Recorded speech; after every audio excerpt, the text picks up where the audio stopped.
कुलुसियों का पत्री उसके पहले अध्याय के 90 वाक्य के ऊपर हम अध्ययन कर रहे थे। इसीलिए जिस दिन से यह सुना है हम भी तुम्हारे लिए यह प्रार्थना और विनती करना नहीं छोड़ते कि तुम सारे आत्मिक ज्ञान और समझ सहित परमेश्वर की इच्छा की पहचान में परिपूर्ण हो जाओ। ये पौलुस की एक प्रकार की अपने कलीसिया के लिए या कुलुसियों की कलीसिया के लिए एक प्रकार से प्रार्थना है। ये प्रार्थना वो करने के दो मुख्य भागों को यहां पर प्रेरित पौलुस वर्णन करता है।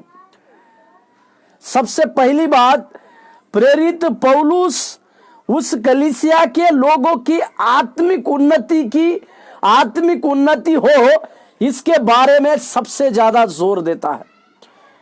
मेरे प्रियो, मेरे सहकर्मियों, हमें इस बात को समझने की आवश्यकता है, दिन ब दिन हम परमेश्वर की उस परमेश्वर के आत्मिक ज्ञान में हमें बढ़ने की आवश्यकता है।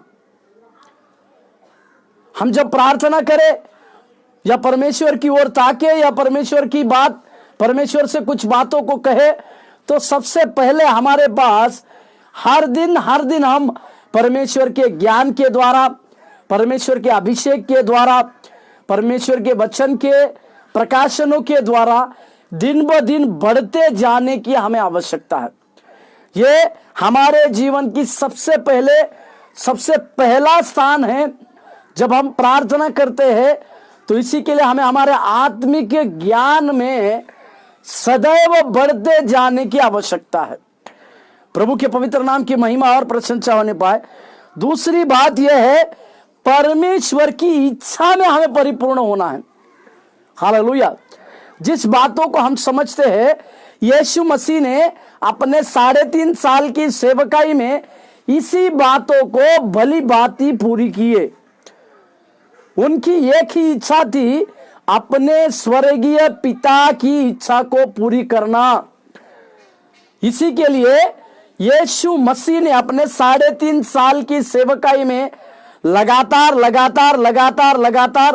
अपने परमेश्वर पिता की इच्छा को पूरी करने के ऊपर जोर दिया।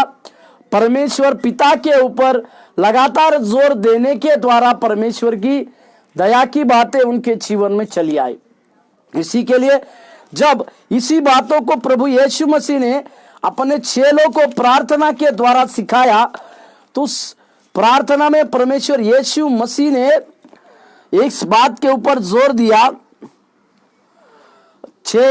मत्ती लिखित सुसमाचार 6 अध्याय के 10वें वाक्य में, तेरा राज्य आवे, तेरी इच्छा जैसे स्वर्ग में पूरी होती है वैसी पृथ्वी भर भी हो। इसका मतलब परमेश्वर का रहने का जगह एक स्वर्ग है। वहां पर परमेश्वर की हर एक इच्छा को पूरी होती है।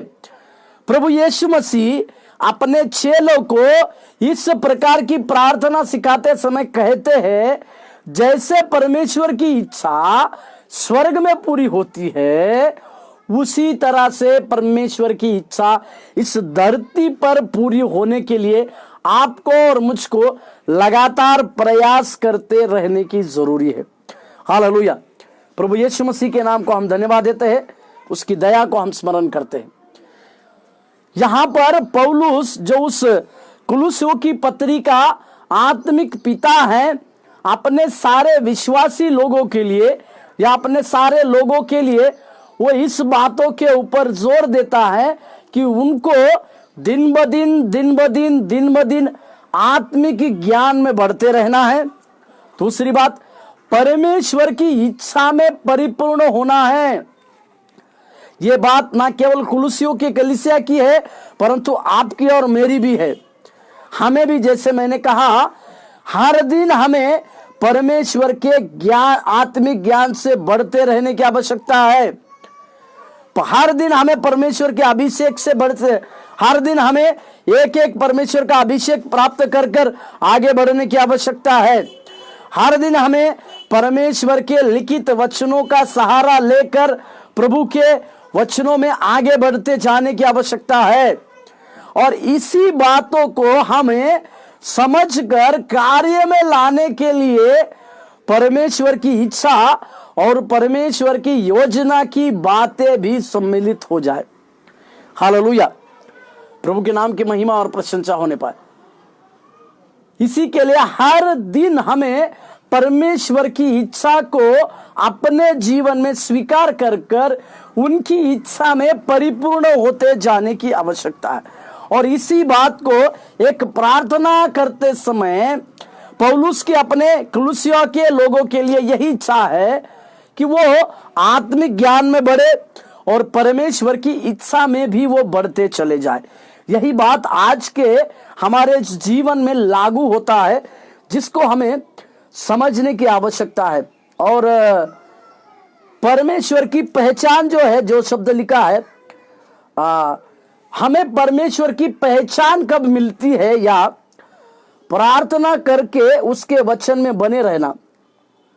पहचान कब मिलती है? तो हमें निरंतर प्रार्थना करना है और उसके वचन में जब हम बने रहते हैं, शब्दों को ध्यान दीजिएगा, जब हम निरंतर प्रार्थना करते हैं और परमेश्वर के वचन में बने रहते हैं, तो हमारे ऊपर परमेश्वर उसकी पहचान की बातों को उंडेलता है। प्रभु के पवित्र नाम की महिमा और प्रशंसा हमारे साथ होने पाए। प्रभु अपने लोगों के ऊपर एक प्रकार से उसकी पहचान को भी उंडेलता है, जिसको हमें समझने की आवश्यकता है, जिसको हमें जानने की आवश्यकता है। उसकी पहचान में हम कैसे आगे बढ़ते हैं? निरंतर प्रार्थना के द्वारा, निरंतर उसके वचनों को स्वीकारने के द्वारा हम उसके ऊपर उसमें बने रहते हैं, और साथ ही संगति में रहने के द्वारा, संगति में हमें निरंतर रहना है। ये तीन चीजें हमारे लिए सबसे बड़ी है। परमेश्वर की पहचान में अगर हमें बढ़ना है तो ये तीन चीजें बहुमूल्य है। सबसे पहले निरंतर प्रार्थना करने की आवश्यकता है। दूसरा है परमेश्वर के वचन में बने रहना है। परमेश्वर के वचन में बने रहना है, क्योंकि यीशु मसीह ने कहा, मैंने तुम्हें अपने वचन से शुद्ध किया है। उसके पवित्र वचन के द्वारा ही हम शुद्ध होते हैं या शुद्ध किए जाते हैं, बोल के यूहन्ना के 15वें अध्याय में लिखता। और उस वचन के द्वारा हमारे जीवन में कार्य होता है। तीसरी बात, संगति में रहने के लिए। इसी तीनों बातों को प्रेरितों के काम में लिखा हुआ है। मेरे साथ प्रेरितों के काम उसके दूसरे अध्याय, प्रेरितों के काम उसका दूसरा अध्याय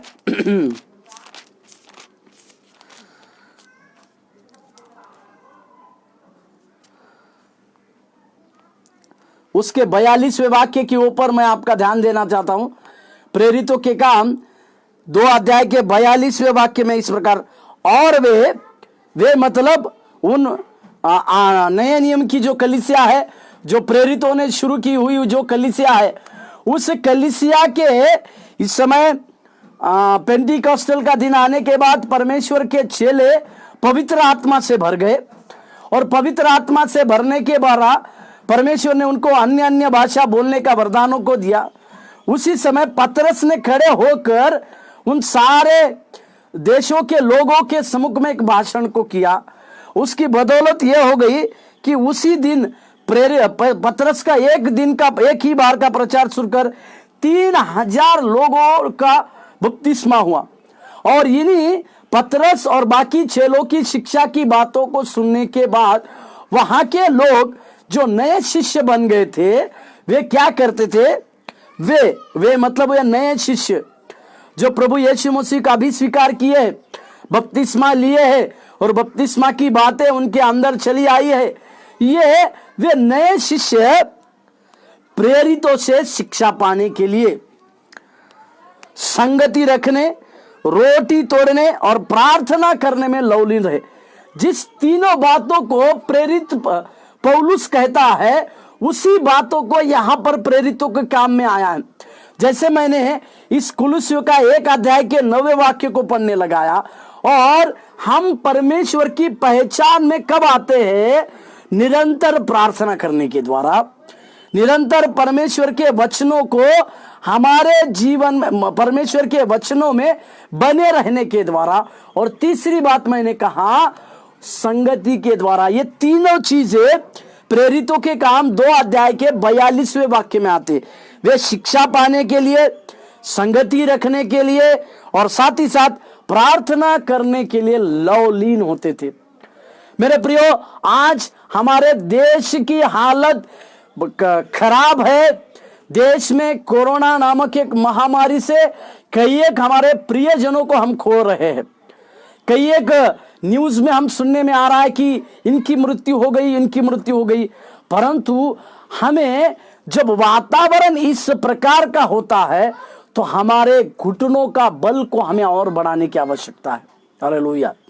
साथ ही साथ वातावरण विपरीत होने के बाद मैं आपको उस एस्तेर रानी की उस घटना को याद दिलाना चाहता हूं। एस्तेर ने जब वो पटरानी बनी तो उसने अधिकार के विरुद्ध में, जिस अधिकार को राजा का सिग्नेचर होने के बाद कोई बदल नहीं सकता, परंतु उस राजा के अधिकार के बदले जाने के लिए उसने उपवास और प्रार्थना किया। हालेलुया। और उसका परिणाम यह रहा कि राजा का मन को पूरी रीति से परमेश्वर ने बदला। मेरे प्रियो, आज मैं आपको इसी बातों को समझा रहा हूं। वातावरण किसी भी प्रकार का क्यों ना हो, परंतु हमें प्रार्थना करने में, परमेश्वर की संगति में रहने के लिए और उसके वचन में बने रहने की बहुतायत की बातों में आगे की ओर दिन ब दिन बढ़ते जाने की आवश्यकता है। और इसी बात के लिए परमेश्वर ने हमें दया के साथ और अनुग्रह की बातों को देने के द्वारा बुलाया है, जिसको हमें समझने की आवश्यकता है। प्रभु के नाम की महिमा और प्रशंसा हमारे साथ साथ सदा होने पाए। उसकी दया की बातें, उसके अनुग्रह की भी बातें हमारे साथ होने पाए। इसका मतलब क्या है कि परमेश्वर की पहचान में बढ़ना है तो हमें इन 3 चीजों को, और परमेश्वर की इस पहचान के द्वारा आत्मिक ज्ञान और समझ मिलती है। और जब हम परमेश्वर की पहचान को प्राप्त करते हैं तो हमें आत्मिक ज्ञान और समझ मिलती है। ये किस प्रकार का आत्मिक ज्ञान है? ये धरती का आत्मिक ज्ञान नहीं है, परंतु स्वर्गीय परमेश्वर का आत्मिक ज्ञान है, जिसे परमेश्वर अपने लोगों के लिए देना चाहता है। हालेलुया। प्रभु यीशु मसीह के नाम का धन्यवाद देते हैं। और परमेश्वर ही हमें इस ज्ञान की बातों को हमारे ऊपर उंडेलता है, आत्मिक ज्ञान देता है और साथ ही साथ हमें समझ भी मिलती है। इसी के लिए यीशु मसीह ने अपने मत्ती रचित सुसमाचार में एक पहाड़ी उपदेश में इस प्रकार से कहा, सांपों के तरह चतुर बनो और कबूतर के नाई तुम्हें एकदम चालाक होने की आवश्यकता है कह के कहा। तो जब हमें हमारे ऊपर परमेश्वर की पहचान चली आती है तो हम उसके आत्मिक जीवन में बढ़ते हैं और परमेश्वर की समझ हमारे ऊपर चली आती है, जिसको हमें समझना है और जिसके द्वारा हमारे हृदय और जीवन बदल जाते हैं। जब आत्मिक बढ़ोतरी हमारी होती है या आत्मिक ज्ञान हमारे चले आता है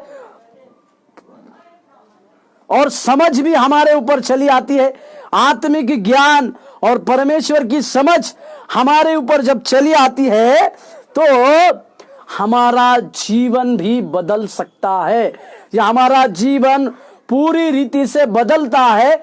इसको हमें समझने की आवश्यकता है। मेरे प्रियो, मेरे सहकर्मियों, मैं आपको इस बात को फिर से याद दिलाना चाहता हूं। यदि हमारे जीवन को बदलने जाने की आपको अगर लगता है, यदि किसी को लगता है कि हमारा जीवन इस परिस्थिति से बदलना चाहिए, तो आपको और मुझको इस बात के ऊपर जोर देने की आवश्यकता है कि हम परमेश्वर के इस प्रकार की प्रार्थना भी करने की आवश्यकता है कि हम उसके आत्मिक ज्ञान में बढ़े और परमेश्वर की समझ हमारे ऊपर आए, जब परमेश्वर के ज्ञान और समझ हमारे अंदर आती है, हमारा जीवन बदलता है। कुछ वचन को मेरे साथ पढ़िएगा, उसी के कुलुस्सियों का पत्री उसके पहले अध्याय, कुलुस्सियों का पत्री उसके पहले अध्याय उसके 10वें वचन और 11वें वचन। कुलुस्सियों का पत्री 1 अध्याय 10 और 11। ताकि तुम्हारा चाल चलन प्रभु के योग्य हो और वह सब प्रकार से प्रसन्न हो और तुम में हर प्रकार के भले कामों का फल लगे और तुम परमेश्वर की पहचान में बढ़ते जाओ। हालेलुया। 11वां, उसकी महिमा की शक्ति के अनुसार सब प्रकार की सामर्थ्य से बलवंत होते जाओ, यहां तक कि आनंद के साथ हर प्रकार से धीरज और सहनशीलता दिखा सको। Hallelujah, hallelujah.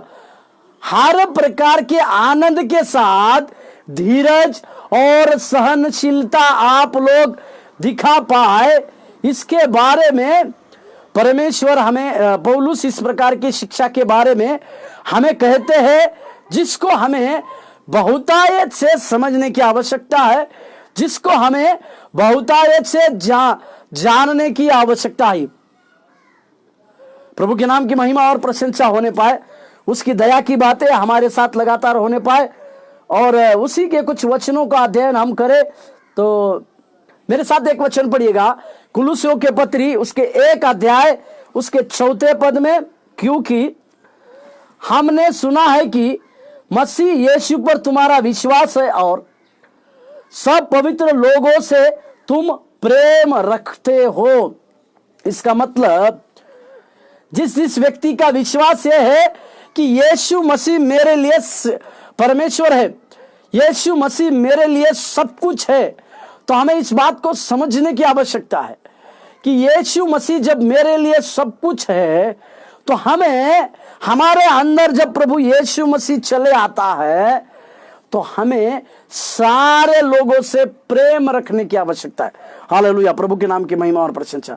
सारे लोगों के साथ प्रेम भाव रखने की आवश्यकता है, क्योंकि वचन यह बतलाती है कि परमेश्वर प्रेम है, और वो परमेश्वर की प्रेम की बातें जब हमारे अंदर चली आती है या हमारे पास चले आते हैं, तो हमें इस प्रकार को समझने की आवश्यकता है, इस बात को हमें जानने की आवश्यकता है कि परमेश्वर हमारे द्वारा किस प्रकार की बातों को चाहता है, किस प्रकार के कार्य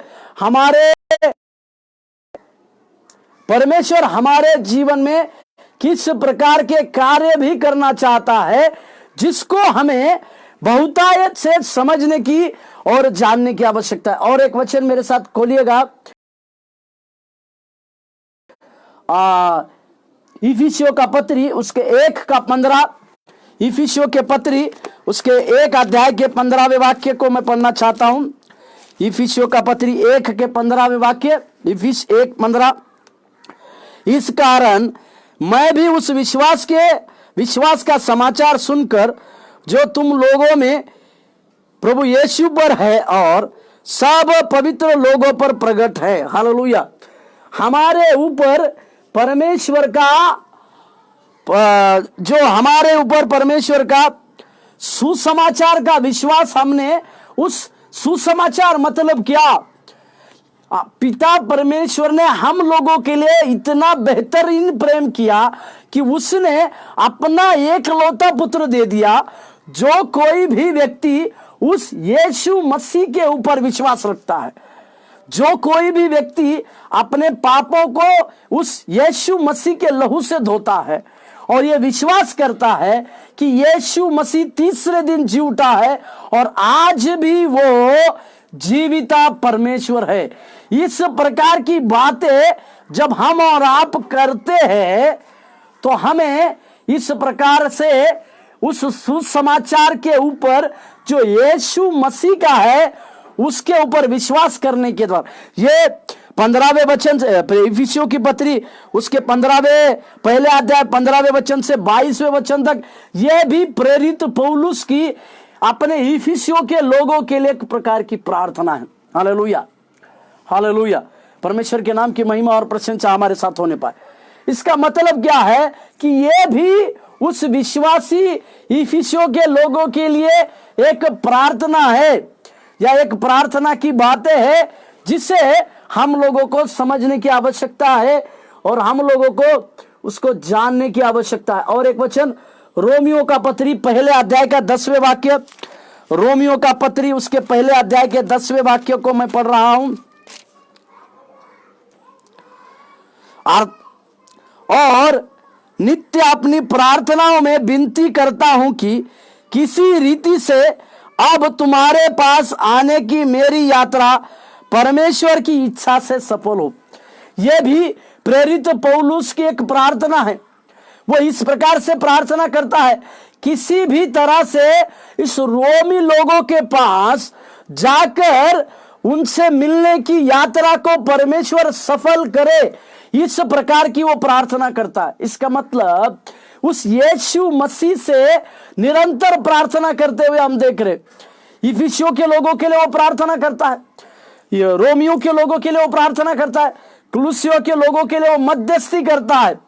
हमें भी और आपको भी परमेश्वर के कार्य के लिए निरंतर मध्यस्थी करने की या मध्यस्थता करने की आवश्यकता है, मध्यस्थता करने की जरूरी है, जिसे हम लोगों को समझे, हम लोगों को जाने। और एक वचन पढ़िएगा इफिसियों का पत्री 5 के 17वें वाक्य में, इफिसियों के पत्री उसके 5वें अध्याय और 17वें वाक्य। इस कारण निर्बुद्ध ना हो, पर ध्यान से समझो कि प्रभु की इच्छा क्या है। हालेलुया। परमेश्वर की इच्छा हर एक मानव जाति को प्रभु यीशु मसीह की इच्छा सारे मानव जाति के लिए एक उद्धार की थी। इसीलिए आज से 2000 साल पहले प्रभु यीशु मसीह का जन्म इस धरती पर हुआ और प्रभु यीशु मसीह ने सारे मानव जाति के लिए कलवरी क्रूस पर जान को देकर सारे लोगों को छुड़ा लिया, सारे लोगों को पाप से दूर किया, सारे लोगों के लिए उद्धार का द्वार को खोला, सारे लोगों के लिए उद्धार जो मुफ्त में है उसको दिया, ताकि जो कोई भी हो, किसी भी भाषा बोलने वाला हो, कोई भी धर्म का मानने वाला हो, जो यीशु मसीह को स्वीकार करता है उसके जीवन में अनंत जीवन चले आता है और वो दंड की बातों से चला जाता है। इस प्रकार की परमेश्वर की इच्छा मानव जाति के लिए थी। परंतु यहां पर साथ ही साथ हमें जब मध्यस्थी करते हैं या प्रार्थना जब हम करते हैं तो उस प्रार्थना में हम लोग परमेश्वर की इच्छा को समझ पाते हैं। परमेश्वर की इच्छा हम लोगों के लिए क्या है, इसे जानने के लिए हमें परमेश्वर के कार्यों के ऊपर परमेश्वर के लिए इच्छा को अगर क्या है जानना है तो हमें प्रार्थना करने की आवश्यकता। और एक वचन पढ़िएगा मेरे साथ, उसको इफिसियों का 1 के 17वें वाक्य में, इफिसियों के पत्री 1 अध्याय के 17वें पद, इफिसियों का पत्री उसके पहले अध्याय के 17वें पद में, कि हमारे प्रभु यीशु मसीह का परमेश्वर जो महिमा का पिता है तुम्हें अपनी पहचान में ज्ञान और प्रकाश की आत्मा दे। परमेश्वर अपना ज्ञान, यीशु मसीह का ज्ञान और उसका प्रकाश दे बोलकर इस प्रकार की प्रार्थना करता है पौलुस। तो मेरे प्रियो, अगर आप और हम परमेश्वर की उस पहचान में बढ़ने की चाहते हैं तो सबसे पहले हमें निरंतर प्रार्थना करना है, परमेश्वर के वचन में बने रहना है और तीसरी बात संगति में रखना है। और फिर मैंने ये बात को दिखाया कि उसके इच्छा के अनुसार हमें जीवन को भी जीना है। जब हम लोग उसके इच्छा के अनुसार जीवन जीते हैं, जब हम लोग उसके कामों के अनुसार जीवन को जीते हैं तो परमेश्वर की दया और परमेश्वर की अद्भुत बातें हम लोगों के साथ, हमारे साथ चली आएगी, जिसे हमें समझना है और आगे बढ़ना है। आगे की ओर हम इस विषय को कंटिन्यू करेंगे। आइए हम अपने आंखों को बंद करें, प्रार्थना करें।